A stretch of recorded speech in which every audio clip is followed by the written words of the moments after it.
ഈ പ്രകൃതിയുമായി ബന്ധപ്പെട്ട് ജീവിക്കുമ്പോൾ നമുക്ക് ഇതുപോലുള്ള പ്രകൃതിപരമായ ഭക്ഷ്യധാന്യങ്ങൾക്ക് നമുക്ക് കിട്ടും. അങ്ങനെയുള്ള ഭക്ഷ്യധാന്യങ്ങൾ കഴിക്കുമ്പോഴാണ് നമുക്ക് ആരോഗ്യമുണ്ടാവുക.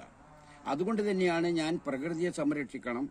മാത്രമല്ല, ഈ മരങ്ങൾ വീണിട്ട് കരിയിലുകൾ നന്നായിട്ടുണ്ടെങ്കിൽ മാത്രമേ ഈ ചെറിയ കുമിലുണ്ടാവുള്ളൂ.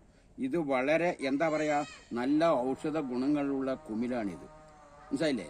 ഇതൊന്നും സാധാരണക്കാർക്ക് കിട്ടില്ല. ഇത് ഒരു കർഷകനായ ആളുകൾക്കും പിന്നെ മാത്രമല്ല പ്രത്യേകം ഞങ്ങളെ പോലുള്ള വയനാടൻ അതായത് കാടുമായി ബന്ധപ്പെട്ട് ജീവിക്കുന്ന ആളുകൾക്കാണ് ഇതിനെ പറ്റിയുള്ള അറിവുണ്ടാവുക.